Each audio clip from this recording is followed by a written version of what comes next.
Técnicas de conservación ambiental, lecturas desde Laudato Si.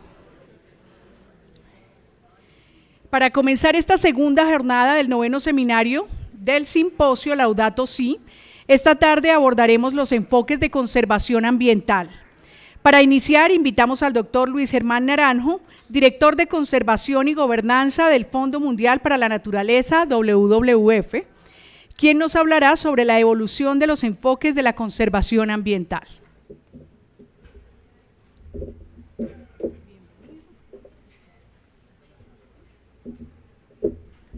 Buenas tardes. Primero que todo, quiero darle las gracias a la Universidad Javeriana, al señor rector, a María Adelaida, por su gentil invitación para participar en este simposio que creo que estaba en mora de hacerse, dada la trascendencia y la importancia de la encíclica Laudato Si. Por lo general, yo no acostumbro a hacer charlas por encargo y me pone nervioso cuando eso sucede. Esta es una charla por encargo y entonces advierto que cualquier desagravio, cualquier desacato que ocurra aquí se debe básicamente a la escogencia del tema que fue hecho por mí. Me han pedido que haga una presentación sobre la evolución de los enfoques de conservación y para empezar quiero plantear que escogí la fotografía de la carátula por una razón muy particular.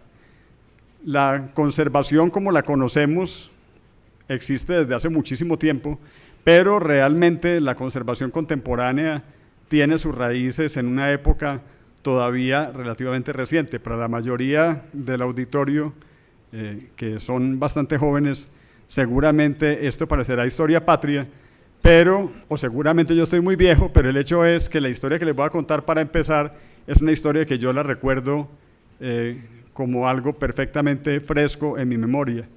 La fotografía que ustedes ven acaba de cumplir 50 años.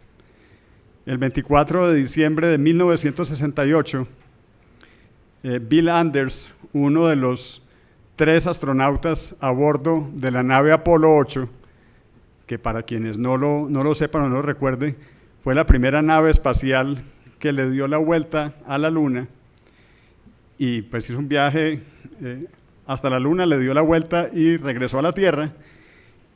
Cuando estaban terminando de darle la vuelta a la Luna, Bill Anders miró por una de las escotillas de la nave y vio lo que ustedes ven en la pantalla.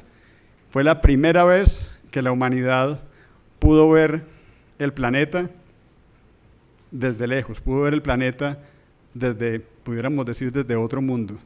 Y esa foto tuvo un significado muy profundo para toda una generación. Lo tuvo porque fue la primera vez que la humanidad vio la foto de su casa y pues eso nos hizo entender de repente, como escribía yo hace poco, como en una especie de epifanía colectiva, nos dimos cuenta que lo que teníamos a la vista era el único sitio conocido donde podemos vivir.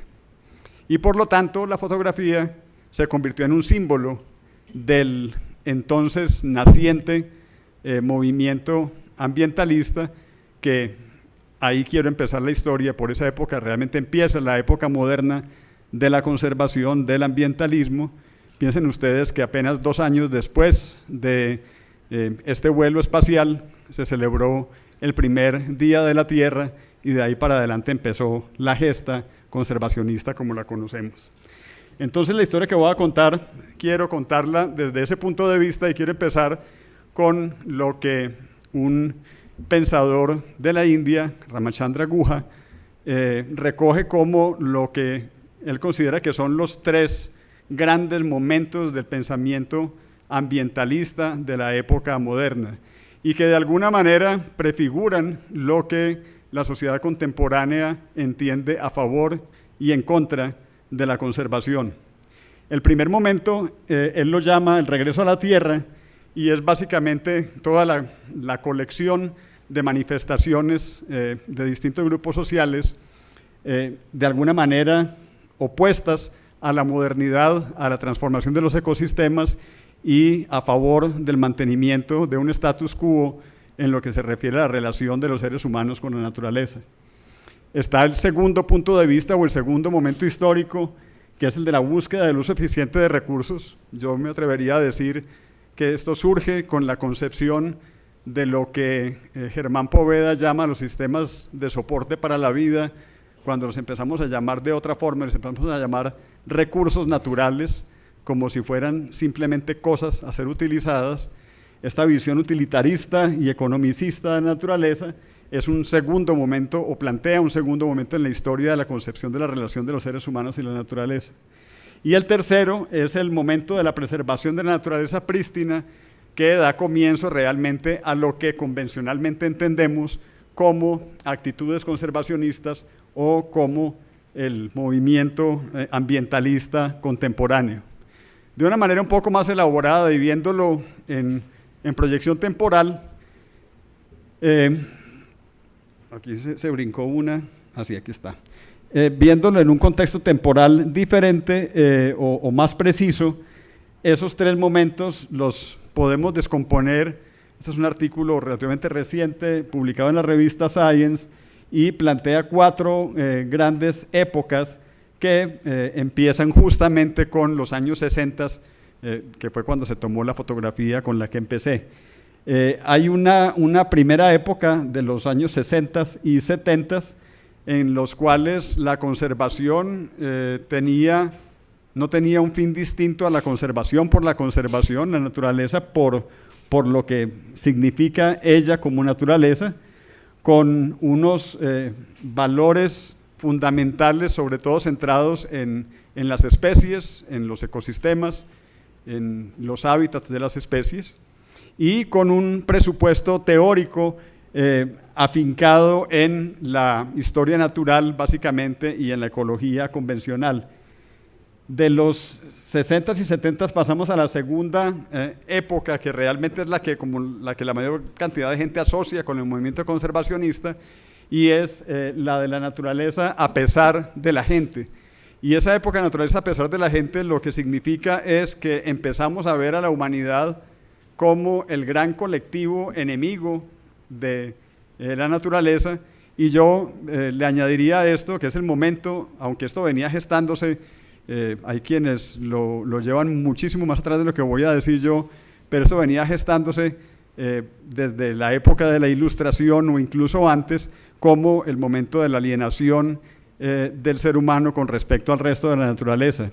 Y esta naturaleza, a pesar de la gente, es un movimiento o un momento de la conservación ambiental en la cual se le da una importancia desmedida a los problemas de extinción de especies, a los problemas de amenazas a la supervivencia de especies, a la pérdida de hábitats para esas especies y una preocupación creciente por la contaminación y por la sobrepoblación. Aquí la biología de poblaciones, sobre todo, y lo que en la época estuvo muy en boga, que era la biología de vida silvestre o el manejo de vida silvestre, son los presupuestos teóricos en los cuales se fundamenta este momento. Con la evaluación de ecosistemas del milenio, esto venía gestándose desde unos años antes, pero con la evaluación de ecosistemas del milenio, en el año 2000, entramos en una tercera etapa, que es la naturaleza para la gente. Y es una época en la que empezamos a pensar que la naturaleza, o que la humanidad depende de la naturaleza para muchas de las cosas que requiere, y aquí el enfoque empieza a ser un enfoque basado en los ecosistemas y en una aproximación a los servicios ecosistémicos cada vez mayor. Y esta es una época que tiene un presupuesto nuevo muy interesante y muy controversial, porque aquí es cuando se inventan la valoración económica de los servicios ecosistémicos sobre todo, y la evaluación económica de los ecosistemas como herramienta de conservación. El último momento es el momento en el que estamos en la actualidad, que arranca más o menos alrededor del año 2010 y que no sabemos a dónde nos lleve, si es que nos lleva o si es que el colapso del mundo natural como lo conocemos no nos llega antes, pero estamos en una nueva época que Mace denomina la época de la gente y la naturaleza. Y es una época en la que hemos empezado a aceptar finalmente no solamente nuestra dependencia para recursos económicos, sino nuestra dependencia absoluta del resto de la naturaleza, y yo aspiraría a que ahora finalmente, y esto va muy a tono con la encíclica Laudato Si', a que entendamos que formamos parte de la naturaleza y no que somos un ente aislado de ella. Esta es una época en la que le damos cada vez más peso al cambio ambiental global, a la búsqueda de la resiliencia, a la adaptabilidad y sobre todo al entendimiento de los sistemas socioecológicos como punto de partida para nuestra relación con el resto de la naturaleza. Estos 4 momentos no son mutuamente excluyentes. Ha habido épocas donde ha habido lecturas cruzadas de distintos momentos, ha habido visionarios que vieron algunas de las cosas que vemos hoy, las planteaban desde los años 60 o incluso antes, pero grosso modo ejemplifica muy bien lo que sucedió aquí. Y quiero precisar un par de cosas de alguna manera opuestas que sucedieron en esta génesis que les acabo de mostrar. La primera, y por eso les decía yo que esta historia cruza mi historia de vida, cuando yo estudié biología, no existía lo que hoy en día es ampliamente conocido y se llama biología de la conservación. La biología de la conservación se la inventaron después de que yo estudié biología. Como el término biodiversidad tampoco existía cuando yo estudié biología. Nosotros hablábamos de fauna y de flora y otros recursos naturales, pero biodiversidad no existía. O sea que a mí y a otras personas que trabajan en el medio, aquí en Colombia nos tocó ser testigos de esto, y pues hoy en día cuando reflexiona uno en retrospectiva se encuentra con algunas cosas bien interesantes. Lo que ven ustedes en pantalla es la definición que hizo uno de los biólogos de la conservación más prestantes, Michel Soulet, en 1985, y es la definición según él de lo que era una nueva disciplina científica, como una nueva manera o una nueva aplicación de la ciencia a los problemas de la conservación, y he resaltado en color rojo algo que me parece particularmente inquietante, y es que desde la definición de la biología de la conservación se está viendo el objetivo de esa biología de la conservación, la búsqueda de solución a problemas de conservación que son causados o son perturbados directa o indirectamente por actividades humanas. Menciona también y otros factores, pero de todas maneras el ser humano es visto desde la definición de la biología de la conservación como un problema.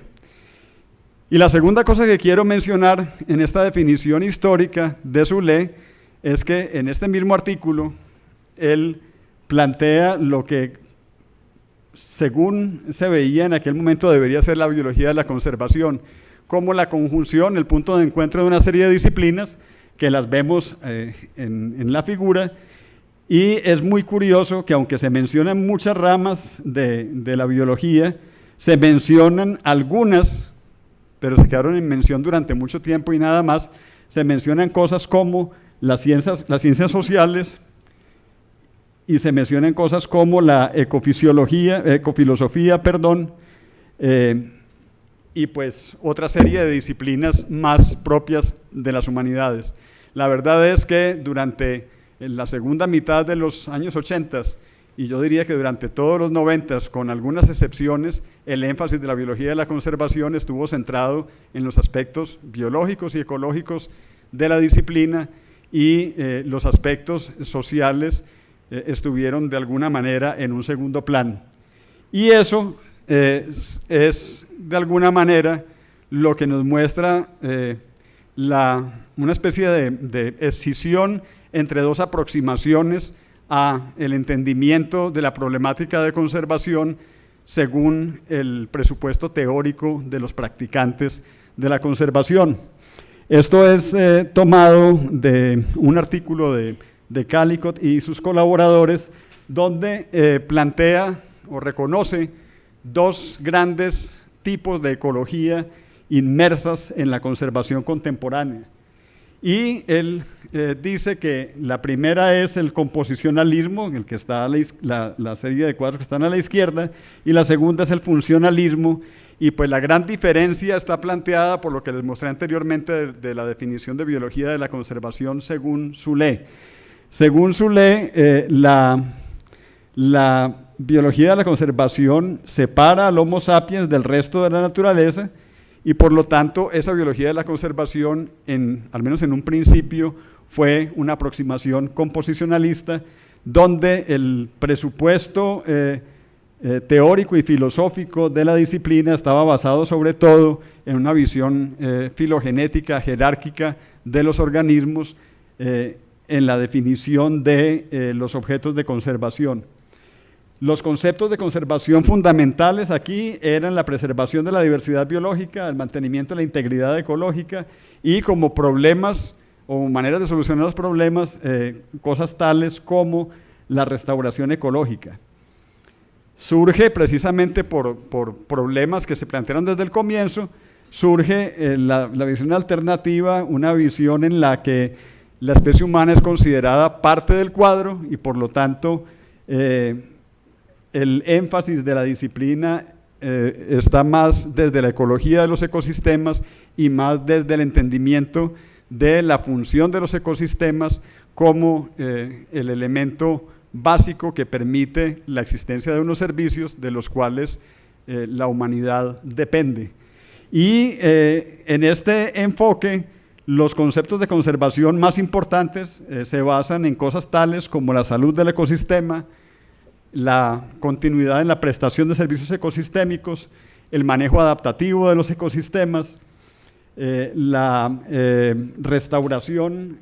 rehabilitación ecológica como herramienta que hace posible el mantenimiento de la funcionalidad de los ecosistemas, por supuesto que el desarrollo sostenible y pues esa búsqueda del santo grial de la sostenibilidad ecológica para permitir un futuro para la sociedad y el resto de la naturaleza.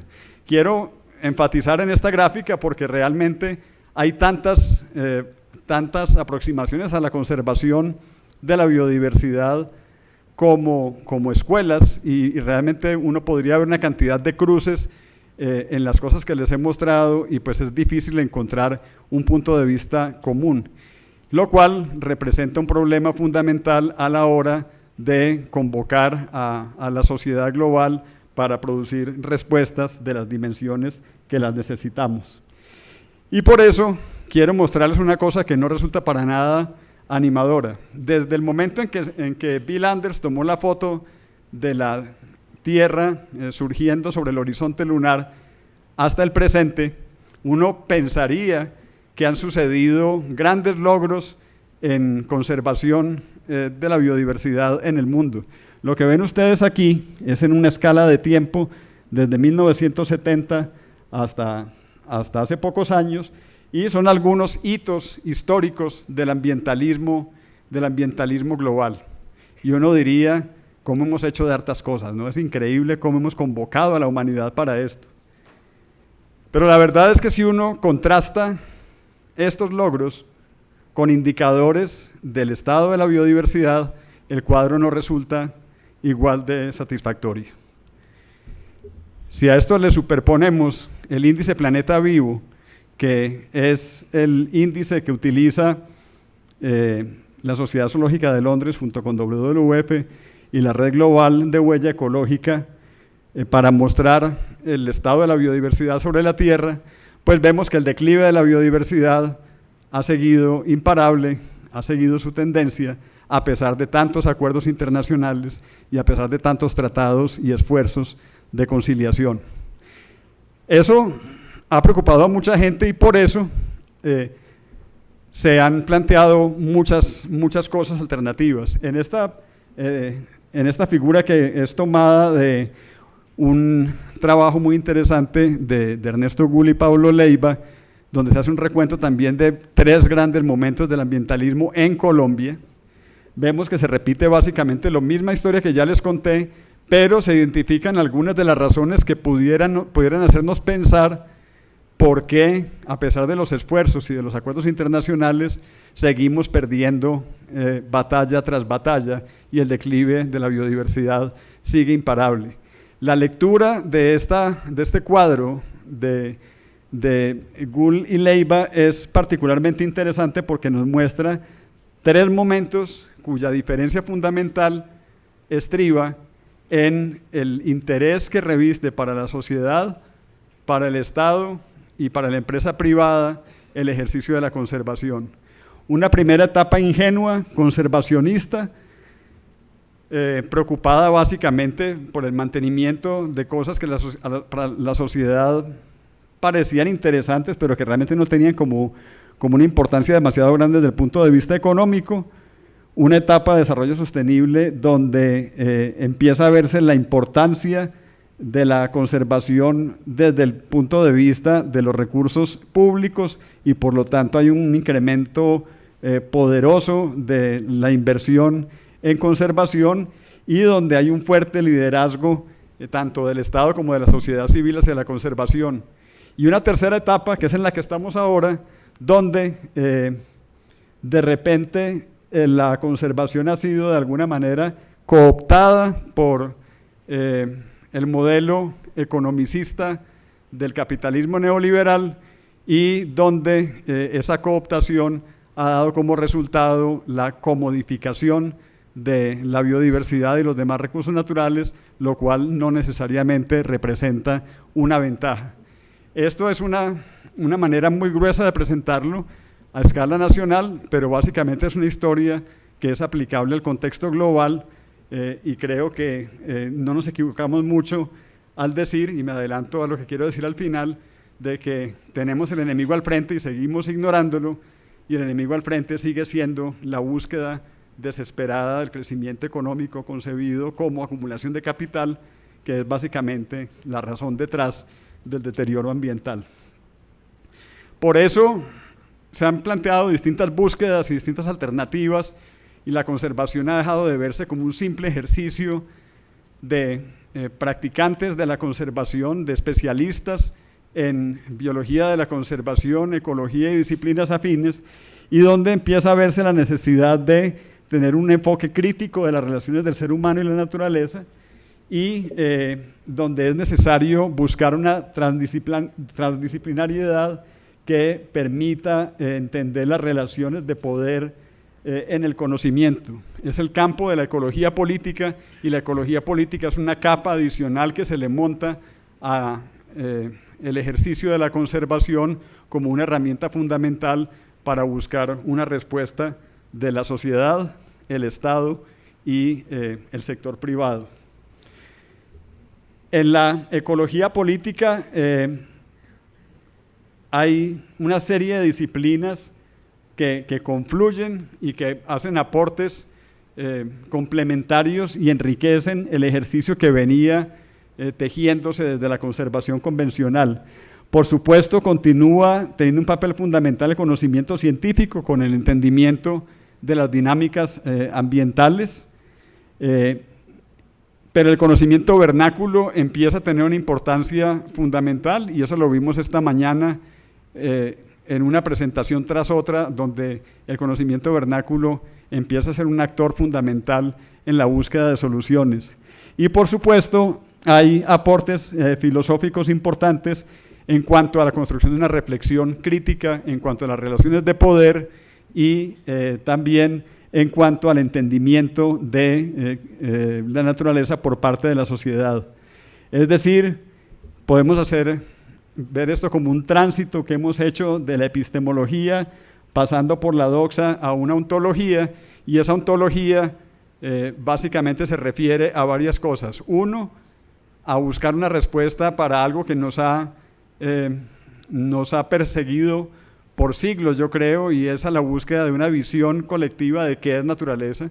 La naturaleza sigue siendo un concepto vago y pobremente interiorizado por todo el mundo, y podríamos llevarlo o extenderlo a otros frentes, como también, si no tenemos claro qué es naturaleza, tampoco tenemos claro qué es conservación y tampoco tenemos claro qué es el futuro que queremos. En la ecología política hay varias dimensiones, no quiero entrar en detalles con esto, pero me parece importante mencionarlos porque es importante entender que para poder entender estas relaciones de poder, no basta con entender la problemática ambiental o los elementos fundamentales de la problemática ambiental como estructura, composición, estructura y función de la naturaleza, sino también las relaciones de la sociedad con esa naturaleza y la dimensión económica y sociopolítica de la naturaleza. Si no hacemos confluir todos estos elementos alrededor de los problemas ambientales, nos quedaremos tratando de solucionar síntomas y no nos estaremos aproximando a los problemas de raíz que entraña el gran problema de la conservación. Y por eso hemos llegado a entender, muy tarde a mi parecer, pero pues más vale tarde que nunca, que el problema de la conservación de la biodiversidad es básicamente un problema que es perfectamente sumable a la teoría de los comunes. La biodiversidad debe ser entendida ante todo como un bien común, de la misma forma que otros elementos de la naturaleza lo son. Y ese entendimiento de la biodiversidad y de la naturaleza como un problema de los comunes es multiescalar. Por una parte, la biodiversidad es un bien común importante para la humanidad como un todo, no solamente como los sistemas de soporte para la vida, sino también, si tenemos una visión economicista, las cosas de las cuales depende nuestra economía parten de allí. Es un bien común regional importante para campos nuevos que están surgiendo. Esta mañana se habló de ecoturismo, es un tema contencioso y es un tema que apenas estamos empezando a entender. Es un bien común local que produce bienes ecosistémicos de los cuales dependemos todos y por lo tanto pues es algo que tenemos que manejar de acuerdo con la teoría de los comunes. La gráfica que ustedes ven aquí, la reconocerán, es lo que supuestamente hemos empezado a entender con los objetivos de desarrollo sostenible. Esta gráfica venía evolucionando durante los últimos años y esta es la versión más actual, donde lo que se propone es que la economía entendida como la economía sobre todo capitalista y sobre todo neoliberal, es apenas una parte de los emprendimientos de la sociedad y la sociedad es totalmente dependiente de la biosfera y apenas una parte de ella. O sea que tomar decisiones basándonos exclusivamente en la economía es mirar las cosas completamente al revés y es perder de vista el fundamento del cual depende la sociedad como la conocemos.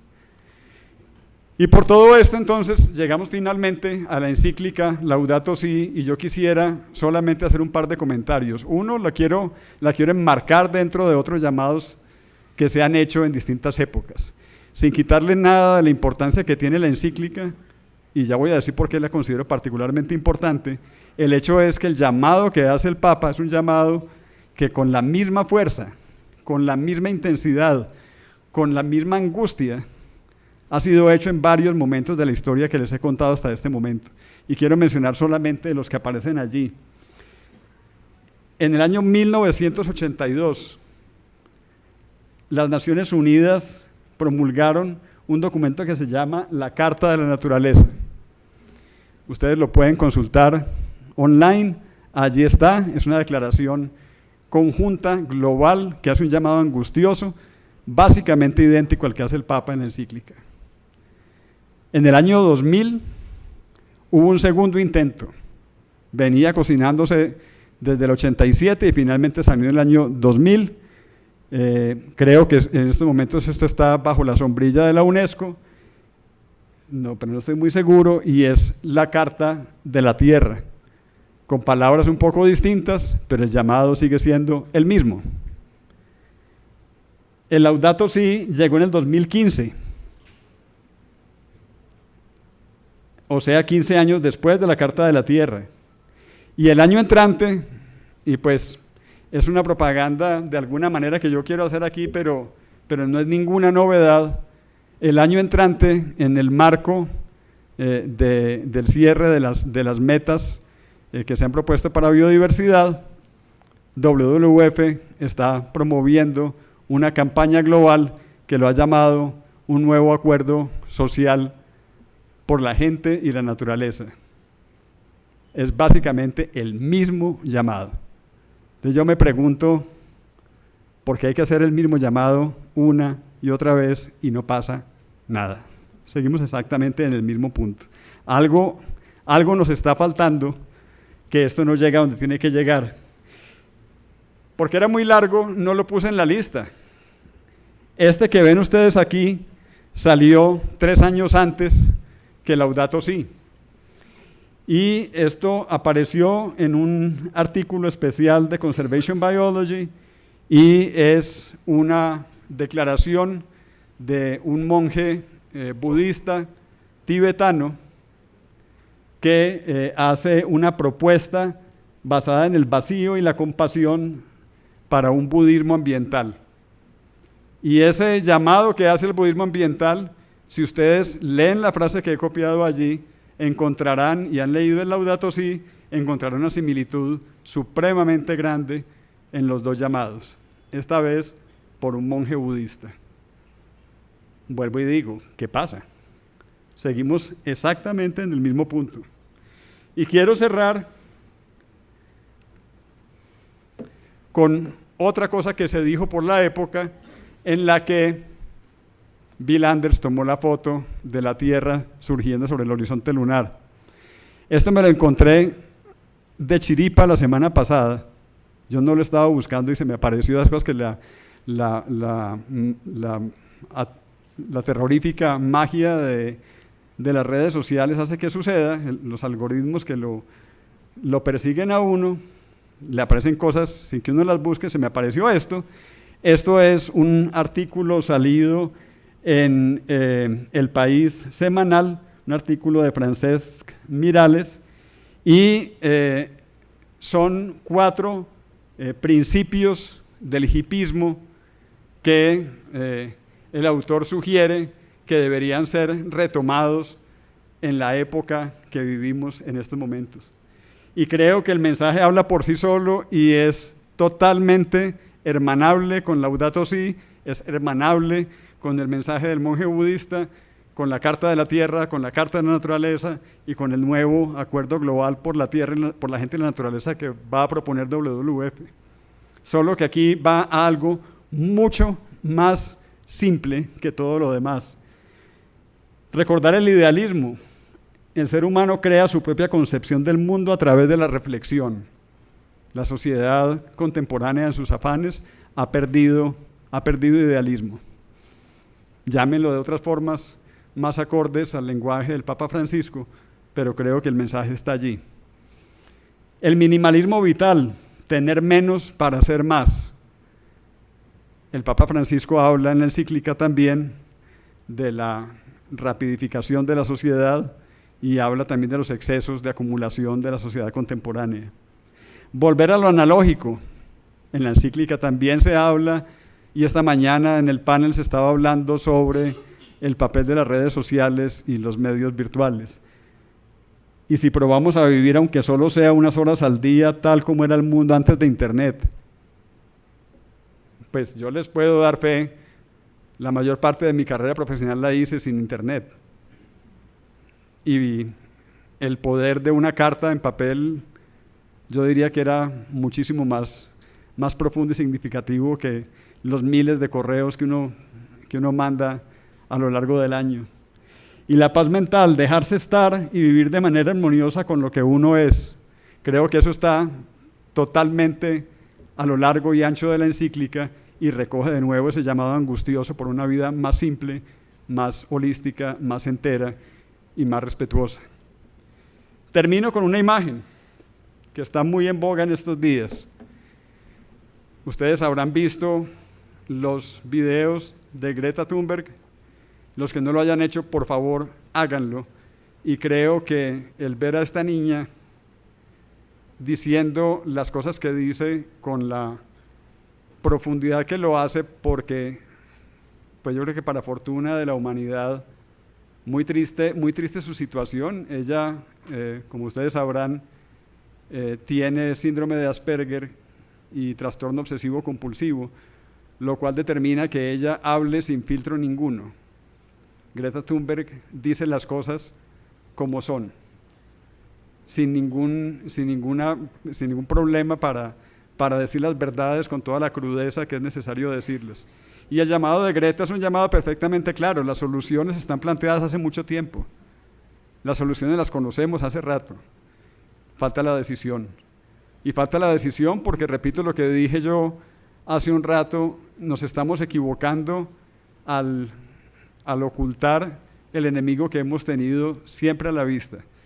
Mientras la humanidad siga pensando en vivir una carrera acelerada hacia ninguna parte, mientras la humanidad siga pensando en un consumo sin freno, mientras la humanidad siga pensando en que mejor es tener más, esto no tendrá solución, no importa cuántas encíclicas, no importa cuántos llamados angustiosos, no importa cuántos acuerdos internacionales. Muchas gracias.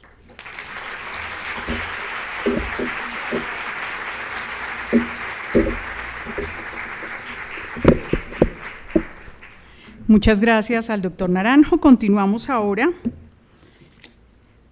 con el profesor de la Facultad de Estudios Ambientales y Rurales, José Nicolás Urbina, quien nos hablará sobre el enfoque conservacionista de la conservación.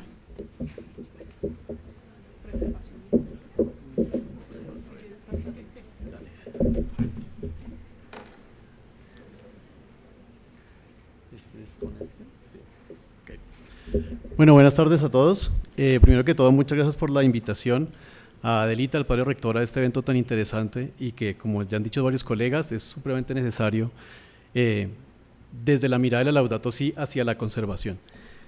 A mí me correspondió también por encargo hablar un poco del preservacionismo.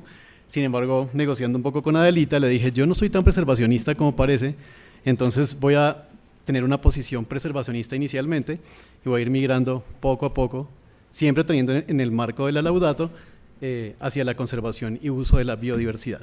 ¿Okay? Entonces, comencemos desde el inicio literalmente. Sabemos que el planeta Tierra tiene más o menos 4.543 millones de años y en un ejercicio muy interesante que se ha hecho en varias ocasiones, tratan de hacer un símil de si hace un año hubiera nacido la Tierra, es decir, en el primer segundo del 1 de enero, cómo irían los procesos hasta el 31 de diciembre. Entonces, aquí podemos ver un poco, la vida comienza más o menos para julio, la reproducción sexual hacia septiembre, hacia noviembre comienzan los hongos, los peces, algunas plantas, insectos, arácnidos, y es solamente hasta diciembre donde comienzan a aparecer la gran mayoría de organismos a los que estamos más acostumbrados. Anfibios, reptiles, mamíferos, aves, los primeros homínidos, hasta hace 3 millones de años que comienza el Homo sapiens, aunque ya sabemos que en realidad nosotros como seres humanos somos parte de varias especies que se han estado entremezclando en la historia. Y entonces quiero que paremos un segundito en esta imagen y pensemos qué de los dibujos que puse ahí nos comemos. Y nos daremos cuenta que la biodiversidad es nuestro alimento, ¿sí? O sea, no podemos ignorar en ningún momento que absolutamente todo lo que estoy poniendo ahí, hongos, peces, entomofagia, que muchas personas dicen que puede ser el futuro de la alimentación humana en escenarios de crisis muy grave, comer escorpiones, comer grillos, hormigas, que son deliciosas de hecho, y son muy nutritivas, junto con muchas plantas con flor. Entonces desde ahí partimos en el hecho de que necesitamos craso la biodiversidad para poder comer y vestirnos, así siendo lo más sencillos posible. La agricultura, entonces, dentro de este diciembre, se originó hace apenas 10.000 años. Y en realidad, digamos que el boom agrícola más fuerte comenzó hace apenas 50 años, en el cual claramente se ve una tendencia en la que la humanidad tiende a comer mucho más carne, la producción de carne se incrementa 3,5 veces respecto a el incremento en la producción de cereales, que es casi el doble. Es decir, claramente tenemos un mundo más ganadero. Con todo el problema de afectación ambiental que nos puede traer la ganadería. Esta mañana tuvimos una charla muy bonita de una iniciativa muy interesante de ganadería, en el cual, haciendo uso de herramientas de manejo del paisaje, se puede tener más producción lechera, pero a su vez generando conservación y destinando menos espacio o menos área para producción lechera. Se puede. Sin embargo, como lo estamos haciendo, pues claramente no es la mejor forma, porque si lo pensamos de una forma muy rápida, ¿qué come la vaca? Pues necesita bastante agua, necesita pasto, el ser humano no come pasto, necesita soya y sorgo para el concentrado, en general nosotros tampoco comemos mucho de eso, entonces la ganadería, el plato de carne en un restaurante, genera varias señales de mercado y genera varias señales de deforestación. Un pulso de deforestación en la Amazonía, por ahora brasilera, para soya y sorgo, y otro pulso de deforestación para potreros. Entonces, sí se puede hacer ganadería sostenible, como vimos esta mañana, pero necesitamos hacerlo bien. Y pues no a una tasa tan alta como lo que estamos viendo acá. Entonces, esto nos lleva a pensar en una crisis ambiental, y ahí entro con una mirada preservacionista. Entonces, nos decía el Papa Francisco, nunca hemos maltratado y lastimado nuestra casa común tanto como en los últimos 200 años. Y así es una de las frases que resalto. Voy a obtener varias citas a la Laudato Si durante la presentación. Entonces, ¿qué tenemos como antecedentes para tener una posición radical preservacionista? Uno de los clásicos de Jonathan Foley del 2005 nos decía, en los últimos 40 años, para el 2005, se ha incrementado en un 700% el uso de fertilizantes. Parte de las causas son la intensificación agrícola, y un 70% el uso de irrigación artificial en cultivos. La agricultura consume el 85% del agua dulce. Entonces ahí pensaríamos, wow, no estamos usando el agua directamente para nosotros y nuestra propia supervivencia, sino para agricultura y ganadería. Entonces ahí tenemos ya un desbalance en el uso del territorio. Y pues a 2005, así nos muestra Jonathan Foley un poco cómo se vería solamente desde dos variables nuestra casa común, y sería los cultivos y las pasturas. Si ustedes superponen los dos mapas, van a ver que casi cualquier parte de la tierra va a tener algún colorcito que no sea blanco. Y entonces algo que sabemos es que la población humana no se incrementó hasta que no fuimos capaces de generar fertilizantes, porque había un límite planetario en el cual, por ejemplo, la capacidad de nitrógeno natural en el ecosistema era un límite para poder crear comida, y ese límite hacía que no tuviéramos tanta población humana. Sin embargo, en el momento en que tenemos fertilizantes muy eficientes y tenemos un nitrógeno que podemos manipular a nuestro antojo y ponerlo como un input a los sistemas, pues se pierde ese límite que teníamos histórico. Entonces aquí vemos una de las clásicas gráficas de justamente uno de los informes que nos decía mi colega Luis Germán de WWF. Este es el último informe del 2018, y entonces vemos que en la medida en que la población humana se incrementa, hasta hace 2 días esta es la cifra que teníamos, pero algo muy interesante que uno puede ver en esta página, que cada segundo está incrementándose el número porque es en tiempo real, es que claramente hay más del doble de nacimientos que de muertes. Entonces, obviamente la tendencia es exponencial. Me tomé la curiosidad de tomar la encíclica y hacerle un análisis de nube de palabras. Entonces había 5.736 palabras distintas, las agrupé por conceptos, como en 150 conceptos, y de ahí saqué 70 los principales, es decir, humanidad sería la sumatoria entre humano, hombre, humanidad, etc. Y entonces, cuando se agrupa de esta forma, vemos algunos patrones interesantes. Se ve que humanidad obviamente es la palabra más frecuente, seguido de planeta, mundo, casa, ambiente, Dios, pero algo que cuando hice el análisis me causó mucha curiosidad es que la palabra ciudad se repite muchísimo más que la palabra agricultura, cultivos, campo, rural, todos juntos. Entonces me puse a pensar, bueno, ¿y por qué le estamos dando más importancia a las ciudades si todo lo que les he hablado hasta ahora es de cultivos, fertilizantes, nitrógeno y está en el campo? Entonces me puse a indagar un poco cifras. Las cifras de las más actuales que tenemos del DANE son preliminares. Es que en Colombia, a partir del último censo, somos 45.500.000 habitantes, pero algo interesante es que para el año 1930, más o menos el 70% de los habitantes colombianos eran rurales y el 30% vivían en las ciudades. Eso tiene unas dinámicas interesantes de economía familiar, de rotación de cultivos, de un arraigo muy fuerte por el territorio. Pero para el 2005, el 26% de los habitantes es rural y todo el resto han migrado a las ciudades voluntaria o involuntariamente. Como sabemos, hay muchísimo desplazamiento forzado. Y la proyección que tenemos es que para el año 2050 se espera que haya 18 millones más de personas en las ciudades. Entonces ahí es donde comenzamos a pensar, ok, las ciudades son un tema importantísimo también. Entonces, esto es a nivel de Colombia, pero a nivel del mundo también en el informe de WWF vemos que también el incremento de las personas en las ciudades es exponencial. ¿Qué sucede? En la medida en que vivimos en las ciudades no estamos generando muchos recursos, no estamos generando mucha comida y más bien estamos demandando del territorio aledaño, es decir, los ecosistemas naturales, agua y comida. Como consecuencia, pues vemos esto. Tenemos un incremento fuertísimo en el uso del agua, un incremento en el uso de fertilizantes, más telecomunicaciones, más transporte, más contaminación. Y en principio uno podría decir, wow, esto es un indicador muy chévere de desarrollo humano. Pero en realidad es un desarrollo como lo queremos, es un desarrollo ético-moral de la sociedad. Entonces para allá va un poco más adelante la charla. Como consecuencia, entonces, incremento del tamaño poblacional, incremento de las personas viviendo en las ciudades, pues tenemos este tipo de uso de diferentes ciclos biogeoquímicos. Por ejemplo, hemos modificado los gases de efecto invernadero. Sabemos que, no sé, una molécula de dióxido de carbono puede vivir en la atmósfera 100, 150 años. Es decir, lo que estamos emitiendo el día de hoy va a repercutir en la atmósfera durante los próximos 100 años. Si paráramos mágicamente, esto no va a parar porque tiene una inercia. Entonces es bien importante tener en cuenta que esto sigue y sigue su proceso. Desde el punto de vista de la deforestación, pues claro, necesitamos más terreno para la agricultura y en principio para los monocultivos. Entonces aquí vemos algunos de los pulsos de deforestación más actuales y proyectados a futuro.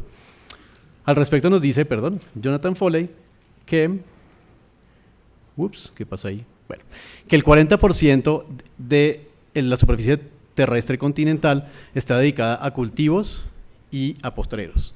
Es decir, esos son los biomas más distribuidos actualmente en el planeta Tierra, más que las selvas, bosques secos tropicales, sabanas, etc. Ahí está. Para Colombia, el caso no es distinto. De nuestro colega de la Facultad Andrés Etter, de su tesis doctoral, vemos las transiciones en el cambio de cobertura del suelo desde el año 1500. Quiero que veamos, para el año 1500 todavía teníamos cacería nómada, pero fíjense que ya había cultivos. Vemos píxeles de color rojo. Y veamos cómo se va cambiando poco a poco estos píxeles. Es bastante dinámico. Hasta que llega un punto umbral, seguramente Revolución Verde y muchos otros drivers y señales que existieron, para el año 2000 hasta donde llegue el estudio, que fíjense cómo lo amarillo son potreros. Ese es nuestro, pues, y ya ahorita 2018 seguramente la tasa sigue incrementándose. No solamente en la parte continental, hablábamos de la parte marina. Entonces, vemos por ejemplo que para 1950, esta es la intensidad de las pesquerías, medidas como horas hombre de un pescador en el mar buscando peces. Quiero que veamos ahora la intensidad de los colores más cálidos hacia el año 2000. Claramente estamos generando una sobreexplotación también de las pesquerías. Además de todo lo que les he dicho anteriormente, pues el hecho de poder vivir en las ciudades y tener una gran cantidad de crecimiento industrial nos genera una gran cantidad de contaminantes que terminan siendo desechados mucho hacia el mar. Esto y otro tipo de factores nos han generado áreas hipóxicas, es decir, se llaman zonas muertas en el mar y sitios donde ya no hay oxígeno. Y como consecuencia vemos estos peces muertos arriba a la derecha. Los puntos rojos son áreas sin oxígeno marino costeras y las otras zonas oceánicas. Y pues obviamente hasta ahora les he hablado solamente de coberturas y ecosistemas, pero la biodiversidad claramente es mucho más que eso, son interacciones, son ensamblajes, son comunidades, son especies. Entonces todo este tipo de presiones nos llevan indudablemente a la extinción de muchas especies, de las cuales, como ven en esta gráfica, la causa más común es la roja, que es la pérdida y degradación del hábitat. Si seguimos pensando también en el índice que nos decía Luis Germán en la presentación anterior, este es el índice para ambientes dulceacuícolas, fíjense que también tiende a reducirse, y para ambientes terrestres continentales también tiende a reducirse. Algo que me asombró muchísimo es, si ustedes comparan las gráficas en diferentes regiones del planeta, la que tiene la pendiente más fuerte y tiende a reducirse es justo donde vivimos nosotros, el neotrópico. Y algo también que nos dicen, y de hecho aquí el Papa Francisco nos llama la atención y dice, el derecho a veces se muestra insuficiente debido a la corrupción, se requiere una decisión política presionada por la población, es un mensaje reiterativo a lo largo de la encíclica. Y es que resulta que, también como nos decía Luis Germán en la charla anterior, las cumbres mundiales no han sido suficientes. Los gobiernos no quieren adquirir los compromisos, o si los adquirió un presidente, ya el siguiente no lo quiere cumplir. Veamos solamente el ejemplo de los Estados Unidos. Entonces, a pesar de que hay muchísimas convenciones, paneles intergubernamentales, compromisos internacionales, la biodiversidad sigue en franco declive. Entonces, con esto en mente uno diría, no, pero pues es que sí, definitivamente el ser humano es muy inepto para poder conservar la biodiversidad, no sabemos cómo gestionar los ecosistemas, va a tocar preservar, tenemos que aislar la naturaleza totalmente de cualquier acción humana porque per se el ser humano es un monstruo, es un poco lo que pasaría, tenemos que aislarla. Y es una visión de este estilo, que se degrade todo alrededor y termine preservando todo en unas áreas restringidas. En algunos casos puede ser la única forma, como nos decía el capitán Arias, por ejemplo, en los bloques petroleros en Seca San Andrés, esa es una de las formas, pero no es la única, ¿sí? Entonces, al leer la encíclica muy juiciosamente, me di cuenta de como 5 momentos en los cuales el Papa Francisco habla de preservación, así no menciona la palabra preservación, en este caso sí la dice, pero que la idea central es preservacionista. Es decir, excluyamos el ser humano de un sitio, protejamos la biodiversidad a toda costa, sin uso y sin ningún tipo de manejo. Esta es la segunda, se vuelve indispensable que un sistema normativo que incluya límites infranqueables y asegure la protección. Aquí habla de evitar todo tipo de intervención. Aquí habla de cuidar la naturaleza al mismo tiempo de protegernos a nosotros mismos de nuestras propias acciones, porque obviamente esto se tiende a devolver, y dice que conviene preservar algunos sitios en las ciudades y fuera de ellas para que la naturaleza pueda seguir su curso. Sin embargo, y aquí es una propaganda de un estudio que hicimos con varios colegas a nivel mundial, aquí evaluamos áreas protegidas en 67 países y evaluamos qué también estaban siendo las acciones de conservación en las áreas naturales protegidas de preservación. Y resulta que si ustedes ven, arriba en la parte superior de la gráfica es dentro de las áreas protegidas, abajo es en la periferia de las áreas protegidas, y fíjense que la mayoría de las barras tienden a ser rojas. Es decir, la mayoría de las áreas protegidas en el planeta tendían a empeorar su condición de preservación. El mensaje que damos acá es, son necesarias, necesitamos áreas protegidas, pero claramente no es suficiente. Y si solo nos basamos en preservacionismo, esto puede tender hacia el colapso, porque tenemos que integrar al paisaje. Entonces aquí traigo siempre a colación, cuando doy esta clase, a algunos de los estudiantes en la maestría, les digo, hay un colega español que hace un tiempo dio esta anécdota y siempre la repito, que decía, si nos imaginamos el territorio como esto, bosque no bosque, entonces ahora imaginémonos que ese territorio es un perro dálmata. Ok, si yo le pico la mancha negra al dálmata le duele, ¿verdad? Pero la pregunta que hacía mi colega en ese momento es, si yo le pico la mancha blanca, ¿no le duele? Y el mensaje que nos daba ahí es, el territorio es uno solo y hay que gestionarlo de manera integral. Entonces no me sirve solamente tener unas manchas negras desarticuladas del resto de la humanidad, de la economía, de la sociedad, de muchas otras cosas. Para ello pues hay muchos protocolos, este es un protocolo muy antiguo del año 2000, hay muchos otros más actuales, pero desde esta nueva mirada de la planeación y el ordenamiento territorial, desde una mirada conservacionista que involucra el uso, hay, por ejemplo, este protocolo de planeación sistemática para la conservación, desde aquí se considera el trabajo con actores desde el principio, la vinculación con iniciativas de ordenamiento territorial, muchos otro tipo de iniciativas que nos pueden servir para hacer un ordenamiento y una conservación integral en el territorio. Y entonces, de este libro, que es la Guía Docente para las Ciencias de la Sostenibilidad, hermosísimo, sobre todo para los docentes, nos muestran que hay un montón de acciones y de posibles iniciativas de conservación, además del preservacionismo. Arriba a la derecha vemos las dos opciones de preservación. Necesitamos seguir evaluando el estado de conservación de nuestras especies y tener libros rojos son una herramienta indispensable. Necesitamos tener sitios de preservación todavía, pero fíjense la otra cantidad de bolitas de acciones con la sociedad, desde la tecnología, desde la economía, desde los esquemas de pago, unos mejores que otros, pero es para que nos demos una idea, que hay muchas opciones de gestión del territorio en pro de la conservación.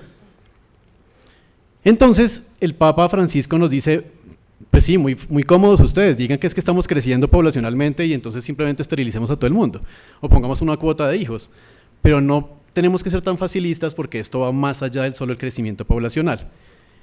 ¿Qué pasa? Dentro de la huella ecológica que tenemos, lo que se sabe hasta el momento es que la población humana está creciendo más o menos 3 veces, se triplicó el crecimiento poblacional.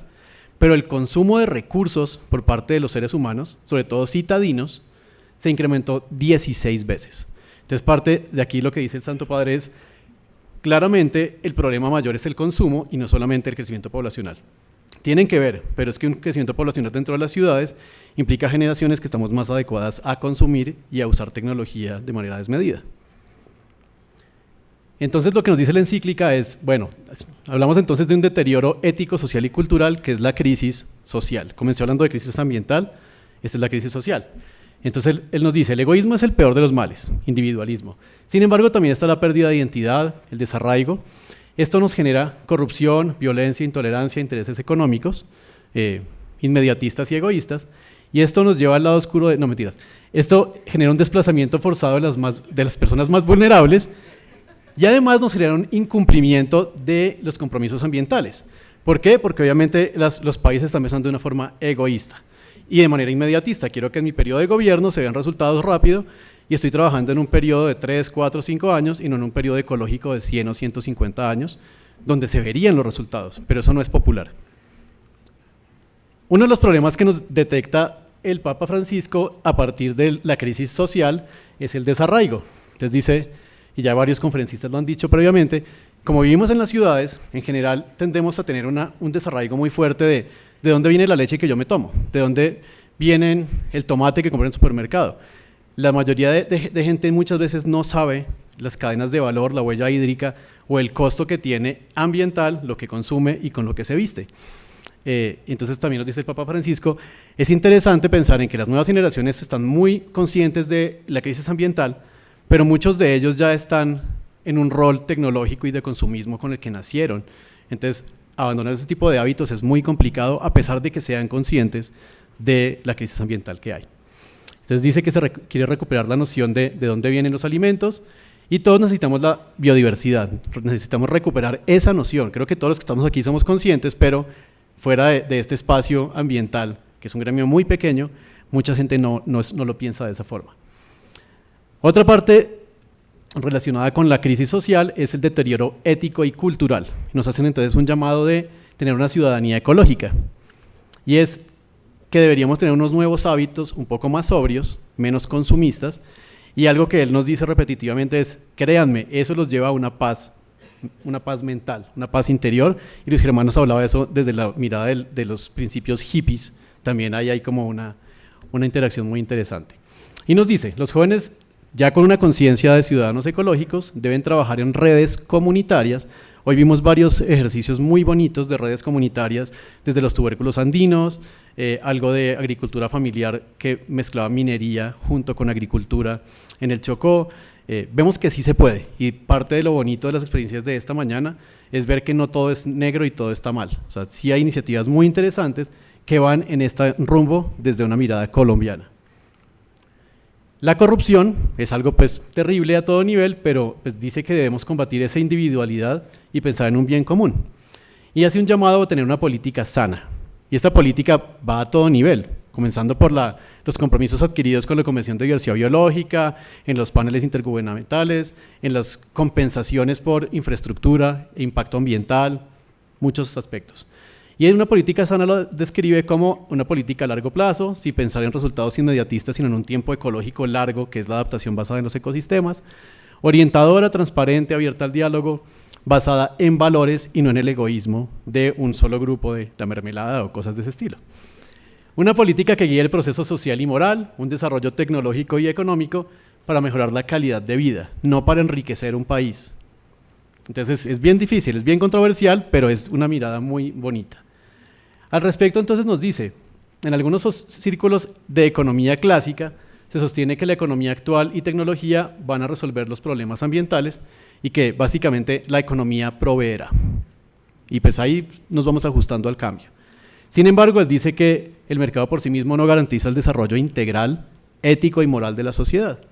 Entonces, dice que no podemos pretender sanar nuestra relación con la naturaleza y el ambiente sin sanar las relaciones básicas del ser humano.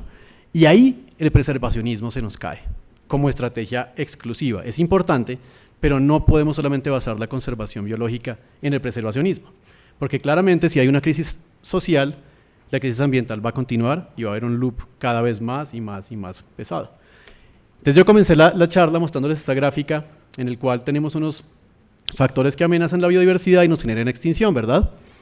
Bueno, pero resulta que yo les mostré adrede esta gráfica incompleta. Ya con lo que les he dado previamente, quiero completar la gráfica. Tenemos antes unos factores, unas depresiones, unas señales, que es a nivel de producción, mercados, financiamiento, gobernanza, patrones de mercado, consumo, hábitos sociales básicamente. ¿Qué es lo que nos está generando esto? No solo el crecimiento poblacional. Y esto no solamente genera extinción de especies, sino que nos afectan los servicios ecosistémicos, o más recientemente, los beneficios que nos provee la naturaleza al ser humano. Esto no solamente nos genera entonces extinciones de especies, nos genera extinciones de culturas humanas, que en una parte muy pequeñito se menciona en la Laudato Si, y esto es gravísimo, porque hemos visto que el conocimiento tradicional es algo importantísimo que nos va a permitir adaptarnos al cambio. En escenarios de cambio global, mucho más de crisis climática, por ejemplo, en el ejemplo de los tubérculos andinos, ¿se acuerdan que había un ejemplo de una yuca que sembraban y nunca consumían porque había habido un periodo de 13 años en el que había habido sequía y ahí se la comieron? Ahí la tecnología no nos sirve el conocimiento tradicional. Entonces, si perdemos culturas, perdemos todo ese conocimiento. Nos dice también en Encíclica, la degradación ambiental y la degradación humana y ética es una sola. Por eso no debemos hablar solo de crisis ambiental, sino de crisis socioambiental. Y algo que me encantó, y por lo que seguramente es impopular con los empresarios, es que dice que debemos modificar el comportamiento de las empresas forzándolas a considerar los impactos ambientales y los patrones de producción. Y hace un llamado a los países y les hace la pregunta, ¿ustedes saben cuál es su deuda económica? Porque obviamente si yo pienso en Gran Bretaña, ellos ya deforestaron desde la época de los celtas y los romanos todo el bosque que tenían y se desarrollaron a costa de eso. Nosotros no lo hemos hecho y por eso no nos hemos desarrollado en parte a ese nivel. La idea es que no lo hagamos porque ahí sí vamos para el carajo todos, pero no es justo que ellos nos estén exigiendo unos bonos de carbono forestal con unas tasas de deforestación cero si ellos ya se desarrollaron. Y ahí entra un problema ético, político, social, económico muy fuerte que pues, sería interesante debatirlo más adelante. Sin embargo, pues ya hay algunos enfoques para valoración econométrica y de hecho, mejor aún, valoración integral de servicios ecosistémicos y capital natural, para pensar en que un impacto ambiental no sea solamente los 3 palos que talé o las 4 especies que se extinguieron, sino qué tanto se está perdiendo de polinización, de retención de sedimentos, de regulación climática y cómo eso afecta el bienestar de las personas en enfermedades, en mortalidad infantil por enfermedades pulmonares, por ejemplo. Y si yo puedo cuantificar esto, las compensaciones o las tasas de multas por crimen ambiental se exacerban. Y ahí las empresas sí lo van a pensar más de 2 veces. En Colombia ya pues, se estaba hablando desde hace mucho tiempo, desde cuentas verdes esto, pero específicamente ahora con Banco Mundial, el proyecto WAVES en parte trata de hacer esto, de considerar las cuentas, la biodiversidad y servicios en las cuentas ambientales. Entonces, finalizando, tenemos una crisis socioambiental. No es una crisis social, no es una crisis ambiental. Son las 2 cosas. Para abordar esto necesito soluciones integrales. El Papa Francisco nos da básicamente 4 principales que pude detectar en la lectura del documento. Primero, políticas económicas y de energía limpia renovable, y eso requiere un cambio tecnológico, pero con ética, no con el símbolo pesos en mente, sino con ética. Eficiencia energética con baja contaminación, cambio de modelos de producción y consumo por parte de la sociedad, agricultura sostenible y diversificada con rotación de cultivos. Hace poco que tuvimos en la facultad pues un simposio muy bonito del plan de desarrollo y el desarrollo rural. Es abrumador porque justamente esto es lo que no está haciendo Colombia. Estamos priorizando economías de escala y grandes empresarios y estamos condenando casi a la extinción a la economía familiar y a la diversificación y rotación de cultivos con su conocimiento tradicional. Eso no se puede ver como un negocio. Es una inversión en conocimiento tradicional, no en enriquecimiento de empresas.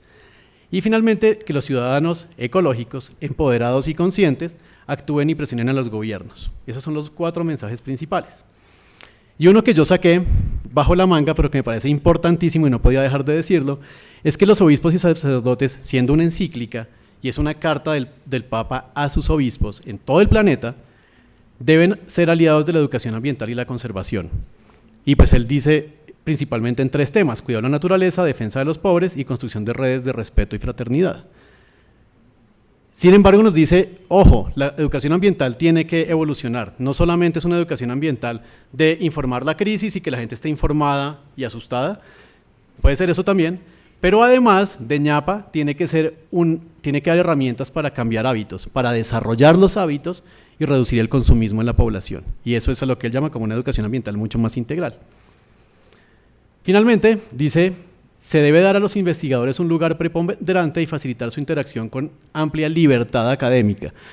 La palabra libertad aquí es muy importante porque sabemos muy bien, tengo algunos ejemplos, pero no creo que alcance a presentarlos, que algunos investigadores han sido pagados en Estados Unidos, en Wisconsin, para decir que el cambio climático no existe y que es algo natural. Entonces, tiene que ser algo independiente, no puede ser presionado ni por señales de mercado ni por gobiernos inmediatistas. Tiene que ser una investigación científica neutra desde las universidades, ONGs y ojalá con comunidades locales.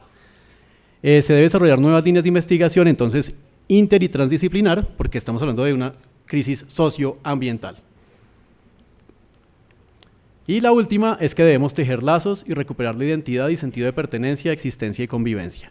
Sin eso no vamos para ningún lado porque seguiría el egoísmo, el individualismo y el cómo voy yo. Debemos actuar localmente con sentido comunitario, creatividad y responsabilidad. Muchísimas gracias.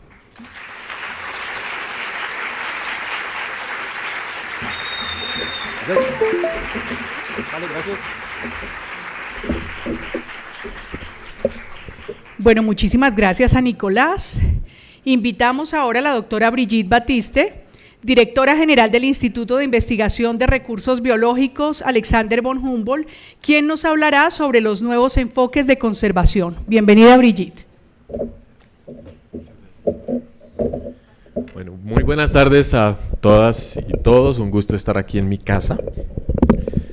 Padre Rector, un gusto también, Luis Miguel, doctor Cifuentes, realmente con María Adelaida y todos pensando muy a fondo en esta oportunidad de reflexionar acerca de la propuesta que nos hace el Papa Francisco, que debo decir que es la más ecuménica y que más nos llama a la convergencia, yo creo que en muchísimos años, donde más encontramos coincidencias entre la comunidad científica, las comunidades de práctica y yo creo que muchísimas ramas de o grupos sociales que están preocupados por el destino de lo que yo estoy hablando más como la casa compartida, después de pensar mucho en la noción de la casa común, el común que es pasar más a la noción de que estamos compartiendo un planeta y en ese compartir es en el que encontramos los retos y las limitaciones que tenemos que afrontar. Nicolás hizo una presentación muy buena y muy propicia para enlazar con todos los elementos que nos propone el Papa.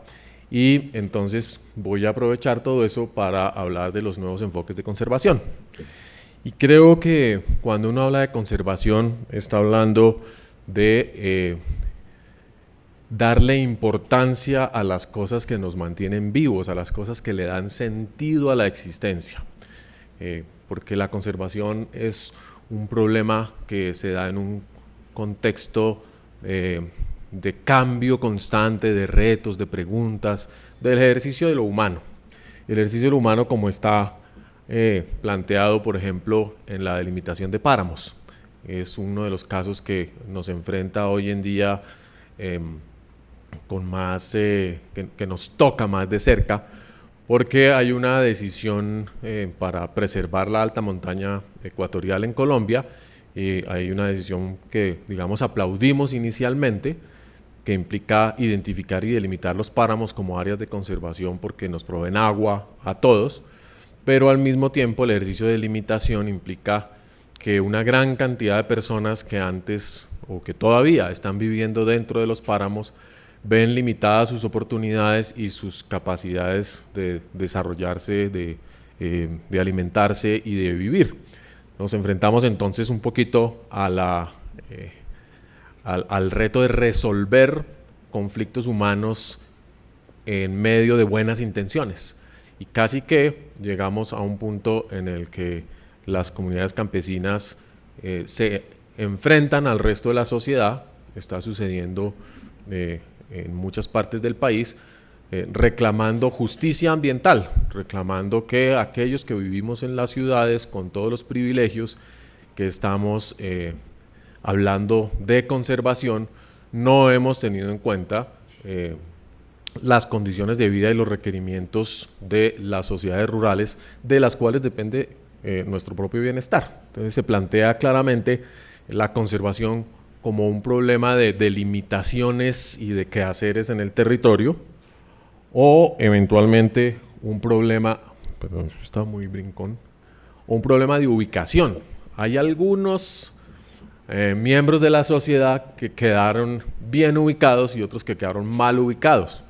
Pues la conservación es una disciplina o una actividad que implica tomar decisiones activas sobre porciones del territorio, sobre actividades que hay que dejar de hacer o que hay que empezar de hacer, y que en fin implica una reorganización de lo que hacemos las personas en el territorio.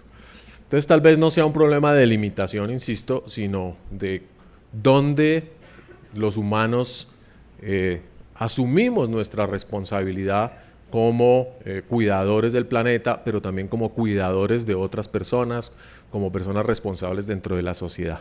En el simposio, en el Congreso de Futuro de Chile a principios de este año, el título era ¿qué especie queremos ser?, haciendo referencia a dos posibilidades. Si queríamos convertirnos en mejores humanos, digamos, en otra clase de personas gracias a los avances de la civilización, a nuestra capacidad y a nuestra potencia como especie, o si queríamos escaparnos de nuestra humanidad y ser otra cosa, y qué cosa querríamos ser.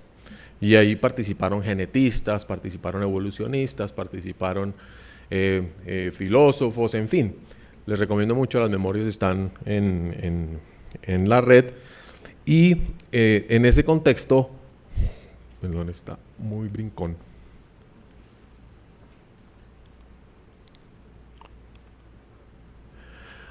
En ese contexto entonces nos preguntábamos realmente cuál es el lugar del humano o de lo humano en la contemporaneidad. ¿Dónde estamos en el espacio y en el tiempo?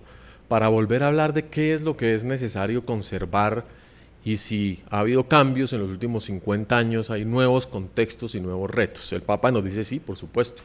Hay una gran cantidad de condiciones que han cambiado y lamentablemente no necesariamente para bien. La injusticia social sigue presente, las condiciones de pobreza siguen presentes, los retos éticos que deberíamos haber podido resolver después de las grandes guerras siguen presentes, en fin. ¿Dónde estamos para poder hablar de conservación? Podemos pensar que ese mundo que compartimos, ese mundo común, que nos es común, es un planeta desconocido. Finalmente todavía tenemos poca conciencia del tamaño de la Tierra, de lo que es la Tierra, pese a todas las imágenes de los astronautas, a las películas, a los videos que nos muestran la maravilla que es nuestro planeta. Es muy difícil para nosotros hacer conciencia de ello. Y la mayoría de nosotros no tiene esa capacidad ni el acceso a la información, de manera que el planeta sigue siendo no solamente un lugar relativamente desconocido, objetivamente desconocido y subjetivamente desconocido, sino también peligroso. Está lleno de huracanes, está lleno de terremotos, es un planeta amenazador y que aparentemente se está convirtiendo en algo más amenazador, ¿cierto? La gente siempre está hablando de los desastres, uy, esto se va a acabar, ¿cierto? Y por supuesto un planeta demasiado grande para ser abarcado. También compartimos un espacio habitado que ya está más a la escala humana, un espacio en el que transitamos y nos entrecruzamos, nos empujamos, nos damos codo, nos pisoteamos a veces, es insatisfactorio porque ese compartir ese espacio genera limitaciones para mí, genera retos de comunicación y la necesidad de hacer acuerdos que no siempre son fáciles de conseguir, y es un espacio doloroso porque seguimos envejeciendo, seguimos enfermando, seguimos sintiendo hambre, y en ese espacio, bueno, en todo esto hay un vínculo biológico que también a veces dejamos de percibir, la posición de nuestro cuerpo en el mundo, el carácter de las relaciones con otros seres vivos que también nos afectan, las bacterias, los hongos, que son agentes de enfermedad, y un mundo demasiado complejo, que está el profesor Carrizosa aquí, y la complejidad nos perturba y no necesariamente para bien. Sin embargo, al mismo tiempo, tenemos un planeta que es inspirador, que es vigoroso, es un planeta lleno de energía, y cuando uno lo mira con cierta distancia y lo lee a la luz del arte, lo lee a la luz de la ciencia, lo lee a la luz de la historia, no puede dejar de maravillarse, no puede dejar de pensar que compartimos un planeta espectacular. Y yo creo que los medios de comunicación están ayudando muchísimo a ello, a darnos cuenta de esa cualidad maravillosa de nuestro planeta. Ojalá que podamos seguir sorprendiéndonos de la novedad, por ejemplo, que los científicos siguen revelando. Las expediciones Colombia Vivo que hemos hecho en muchos casos solamente en Colombia demuestran que no sabemos todavía con quién compartimos nuestro territorio en términos de plantas y animales. O sea que hay mucho espacio para sorprendernos, que además es único, porque a pesar de que hayamos encontrado 1000 planetas similares o parecidos a la Tierra en el universo hasta ahora, no hay ninguna prueba de que puedan albergar vida, de que puedan servir de planeta de emergencia, como dicen, de plan B. Eso todavía no, entonces nuestro planeta es el único. También el espacio que habitamos y compartimos es un espacio nutritivo, es un espacio que nos llena de satisfacciones, que sacie nuestra hambre, nuestra sed, nuestras necesidades colectivas, que nos permite interactuar, gozar. Es un planeta inspirador y desde el punto de vista biológico es un planeta que nos ofrece inmenso goce de estar vivos, como San Francisco nos mostraba siempre en su humildad, en su manera de mostrarse ante el mundo. El mundo es maravilloso, es realmente un motivo grande de gozo. Y que la relación que tenemos con todos los demás seres vivos es indispensable, es una relación de dependencia y de dependencia amigable, de sinergias, de simbiosis. Entonces hay todo un espacio para volver a pensar el lugar de los humanos en el mundo. Ahora, sí hay unos contextos nuevos entonces de conservación o de preservación de la vida que son de alguna manera más claros porque representan los aprendizajes de muchos años de reflexión, pero también más preocupantes porque presentan retos muchísimo más complejos. Tenemos preguntas muy importantes de ese contexto. La humanidad ha creado una nueva capa de elementos existentes desde la revolución industrial y sigue creándola ahora con la revolución digital. Tenemos una cantidad de máquinas impresionantes por todas partes, en todas las escalas. ¿Eso cómo cambia nuestra relación con el mundo? ¿Es positivo o es negativo? ¿Cómo cambia nuestro cuerpo en medio de todas esas circunstancias, con todas las innovaciones médicas, con todas las innovaciones prostéticas, con toda la posibilidad de vivir más tiempo y de movernos a través del planeta de una manera mucho más rápida? Hoy en día yo tomo un avión y estoy al otro lado del planeta en 24 horas. Para bien o para mal, el año pasado yo viajé 52 veces a representar el instituto en distintos eventos nacionales e internacionales, y desde el Renacimiento la gente no viajaba tanto, ¿sí? Antes viajaban a pie, ahora tienen la posibilidad de hacer millas que no quiere uno volver a usar nunca, por supuesto. Nuestro hábitat ha cambiado porque el 80% de nosotros vive en ciudades en Colombia y el 50% de las personas viven en ciudades en el mundo. Entonces nuestro ambiente inmediato es otro, completamente distinto al que nacieron los millennials. Es un ambiente tremendamente artificial y todo eso conlleva a una condición completamente distinta de la interpretación del ecosistema. Hay nuevas formas de producción, nuevas, obviamente en todos esos contextos hacemos cosas distintas y muy distintas a las que hacíamos antaño y nos organizamos de muchas maneras. Estamos innovando constantemente en la manera en que nos asociamos, creamos instituciones y ni siquiera nos damos cuenta de ello. Lo importante sería, bueno, ¿y eso qué tiene que ver o cómo nos ayuda a pensar la vida y la preservación de la vida en el planeta y en nuestro país?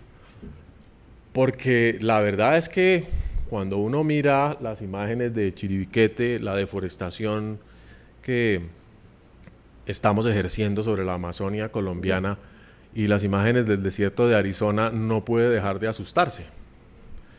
No puede dejar de pensar que el camino que estamos recorriendo es un camino de autodestrucción. Es un camino en el cual no solamente nuestras acciones inciden en las vidas de aquellos con los que compartimos el planeta, sino que van a llevar a nuestra propia desaparición.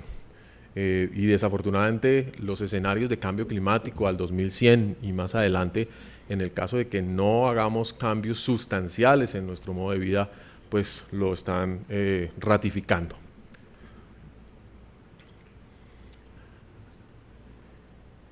¿Cómo interpretamos los procesos que se están dando en el planeta para definir un lugar desde el cual verlos e intervenir en ellos? No solamente ser espectadores de esa degradación, de esa destrucción ambiental, sino actores que podamos asumir responsabilidad. Yo creo que esa es la pregunta de fondo.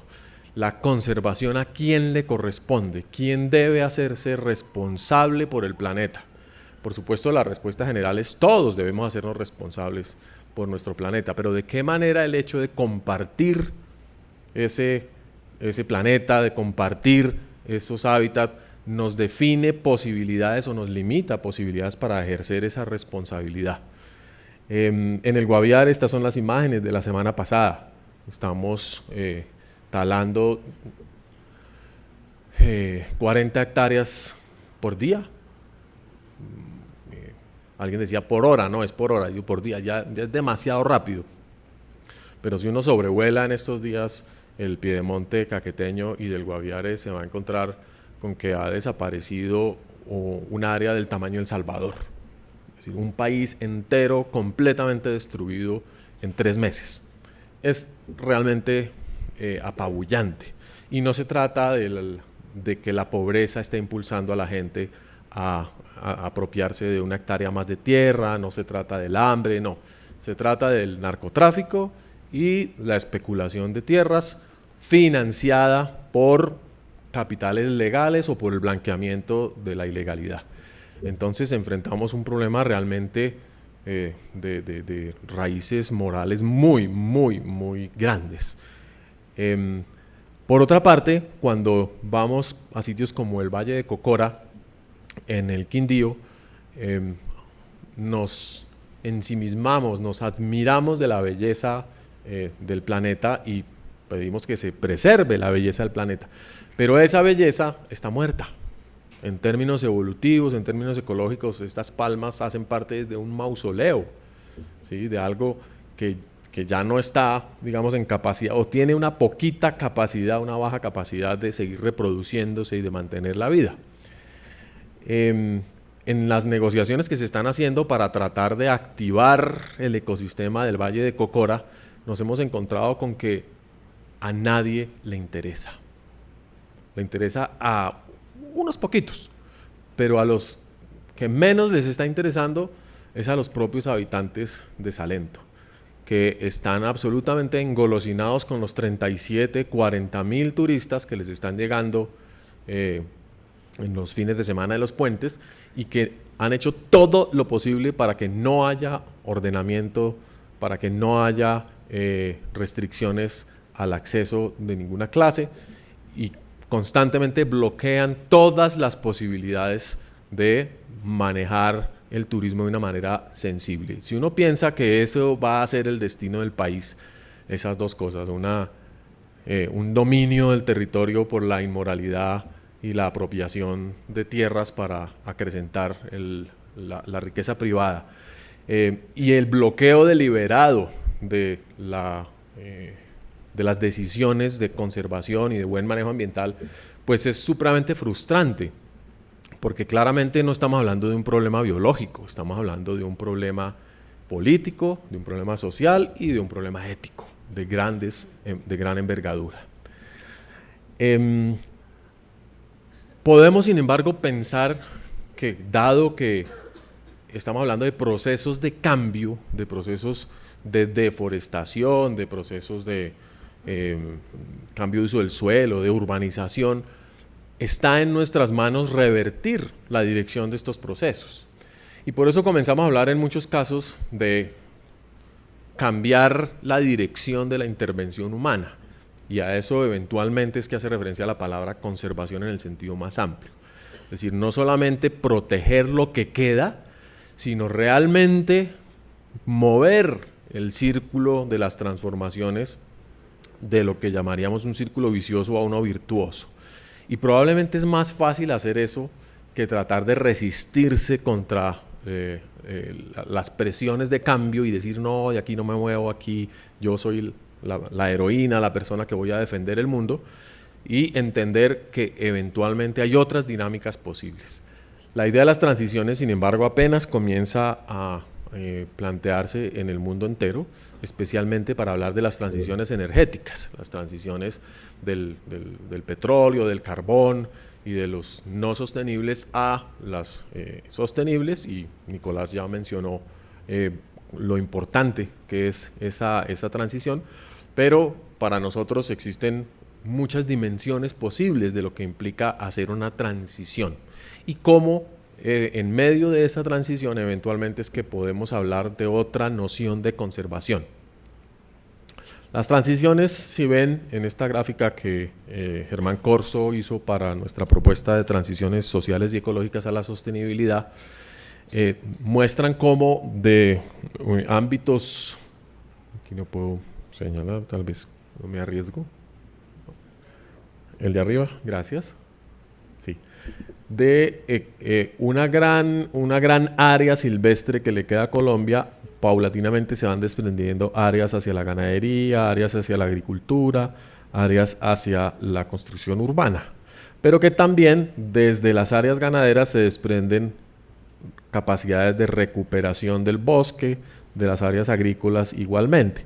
Entonces, paulatinamente vamos pasando de un país que solamente deterioraba sus ecosistemas a un país que entiende que los puede gestionar y le puede devolver condiciones determinadas a cada uno de los tipos ecológicos que componen su superficie.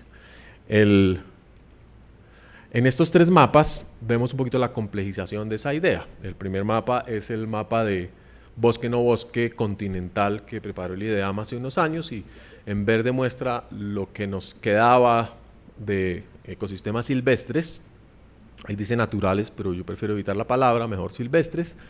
En amarillo, los que han sido transformados. ¿Dónde radica la diferencia? Es en cuál es el motor dominante que mantiene la condición del sistema. Entonces, en el amarillo somos los seres humanos, mantenemos el paisaje en condiciones antrópicas, y en verde es la biodiversidad, los procesos biológicos distintos a los humanos, los que mantienen la condición primaria del paisaje.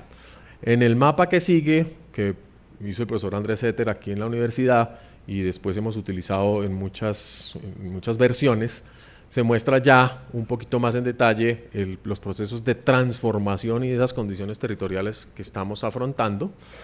En rojo, por supuesto, son las áreas de alta intensidad de deforestación y sobre todo de expansión de cultivos ilícitos y colonización.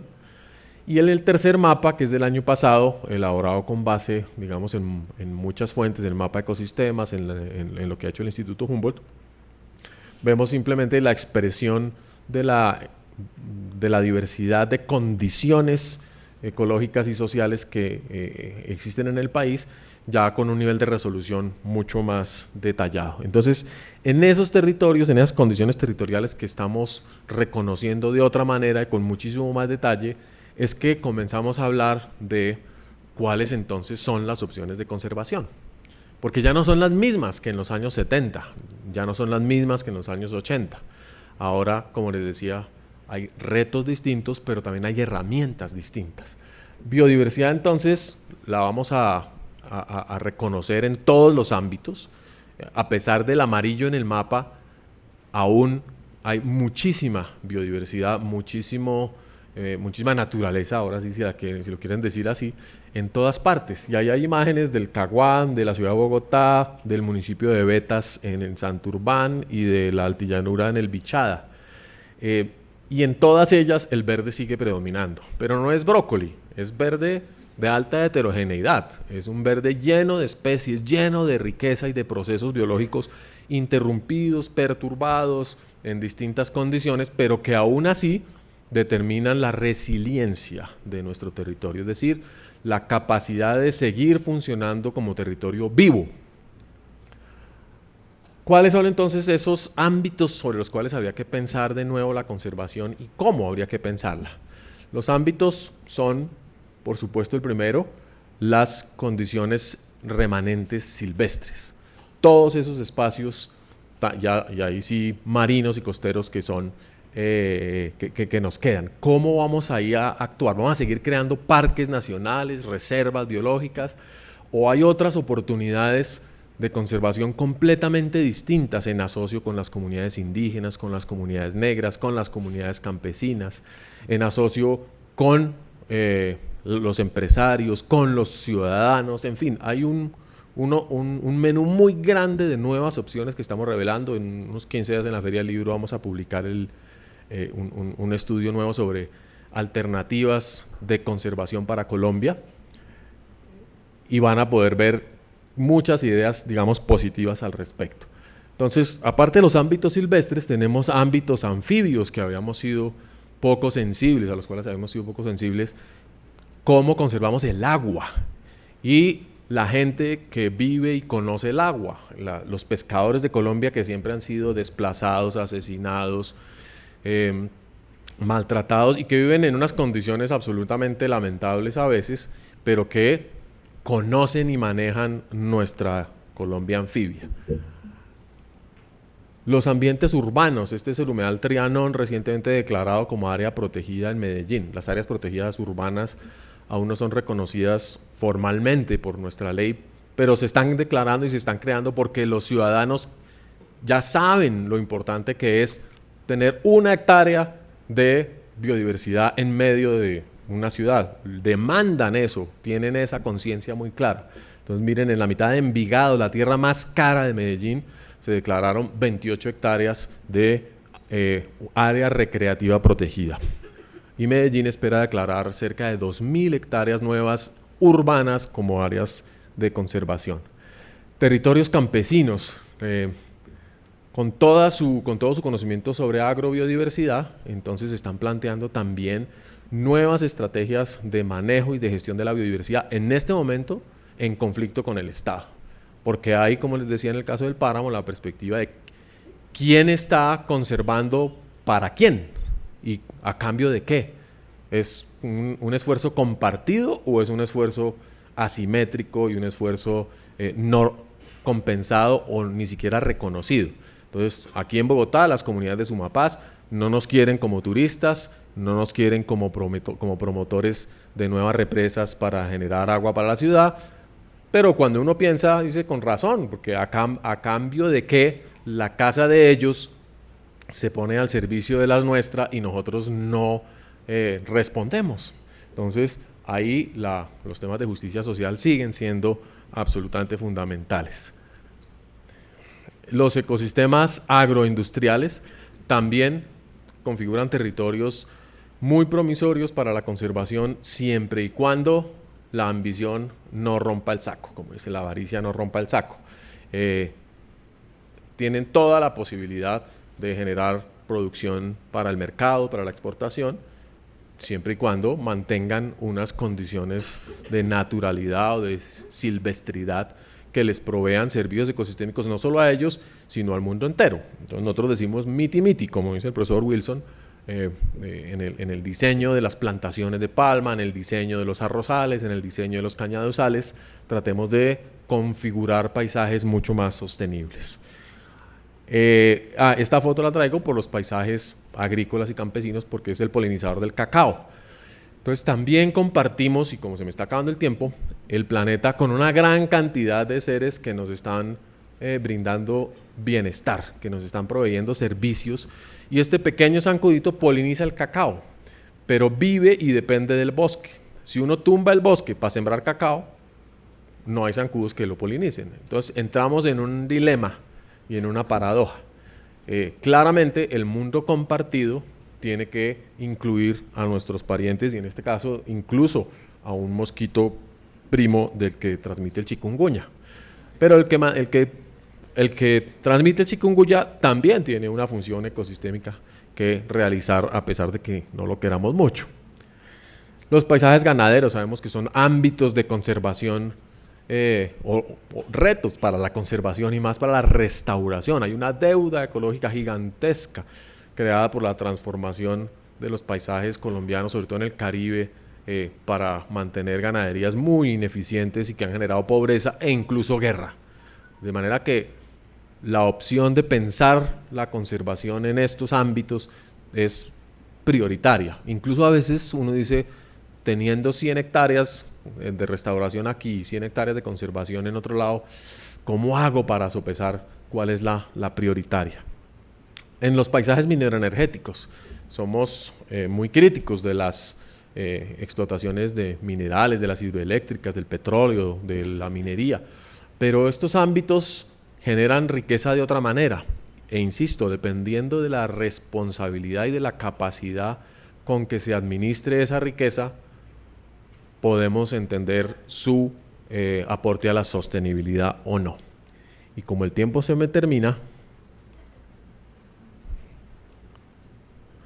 iba a terminar con un análisis sobre la tecnología y concluyo un poco haciendo un llamado a las oportunidades que la realidad virtual, que las capacidades de cómputo, que la inteligencia artificial y que todas las tecnologías pueden brindar para la conservación si las usamos con esos fines.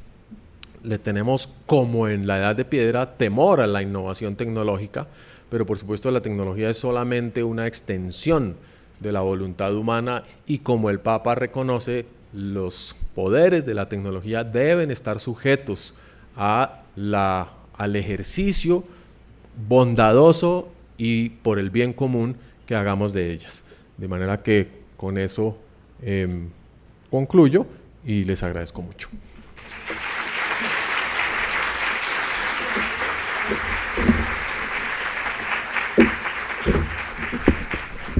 Bueno, muchísimas gracias a Brigitte, quien en efecto juega de local en la Universidad Javeriana.